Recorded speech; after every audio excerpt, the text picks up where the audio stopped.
Tropa, bagong bihis yung tipaklong oh. Dati ang kulay niyan, samurai paint na green K417. Ngayon naman ang ginawa natin, new green Y620. Angas ng kulay, di ba? Samurai paint lang sa alam, tropa.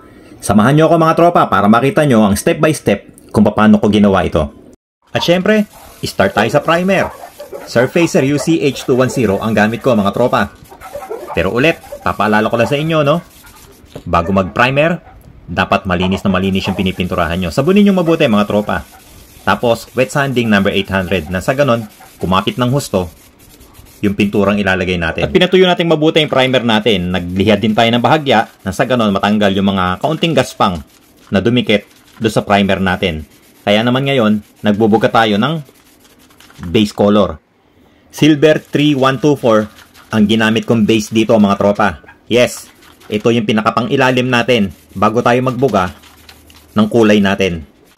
At eto na mga tropa, kinukulayan na natin. Ang gamit natin, Samurai Paint New Green, ang code Y620. So yan na yung pinakakulay niya mga tropa, no? At ang ilalagay natin dito, 3 coats. Nang sa ganon, pantay na pantay at solid na solid yung kulay niya mga tropa. So tignan nyo yung pagka-green niya, no? Napakaganda. So dapat mga tropa, no? Pantay na pantay yung hagod nyo para nasa ganon, maganda yung finish.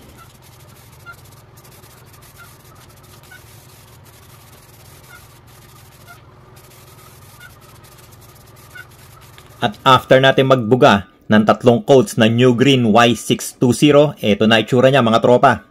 Silipin muna natin bago tayo mag-apply ng top coat clear. Tignan mo yung kulay tropa. Ang bangis, di ba? Mas maangas to kaysa dun sa green na K417. Ganda! So after nito, magbubuga tayo ng top coat. At eto na, no? Finishing na tayo. Nag-a-apply na ako ng last and final coat ng top coat clear. Ang gamit natin, clear 1128 mga tropa.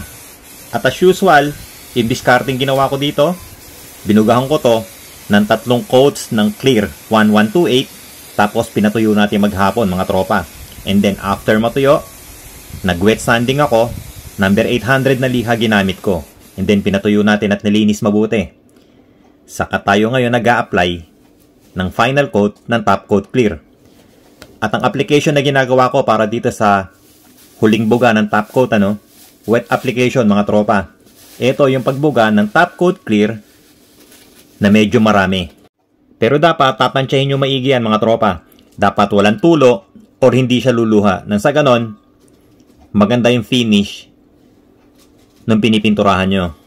At ulit, ang ginamit natin dito, clear 1128. Pwede ka rin gumamit ng K1K clear or yung 2K01 na clear. Depende sa'yo, tropa, kung ano gusto mo. Tadaan! Ito na ang bagong kulay ni Tipaklong, mga tropa. Ito, ang Samurai Paint New Green Y620. Tignan mo yung kulay, tropa. Napakaangas. Napakaganda ng pagka-green niya, no? At yung finish, tignan nyo, tropa. Ang kinis niyan. Lalo pag nakita mo ng personal. So, ayan mga tropa, no? Sana may nakuha na naman kayong idea. Sana nakapulot na naman kayo ng kaunting kaalaman kung paano gumawa at gumamit ng Samurai Paint New Green Y620. So, ito na yung bagong kulay ni Tipaklong. Dati, ganito ang kulay niyan. Yan yung Samurai Paint Green K417. Maangas din, tropa, no? Actually, parehas silang maangas. At muli, maraming salamat sa lahat ng sumusuporta sa Scooter Kid. Maraming salamat sa inyo mga tropa. At syempre, big thanks sa Samurai Paint Philippines. At ipapaalala ko lang ulit mga tropa, no, doon sa mga tropa natin na mga nag-i-inquire, gusto magpapintura, hindi po tayo tumatanggap ng mga paint jobs mga tropa. Nag-share lang ako ng idea, nag-share lang ako ng mga paint tricks gamit ang Samurai Paint. So, ayan, paano mga tropa? Kita-kits na naman tayo next video. Ride safe palagi. Peace!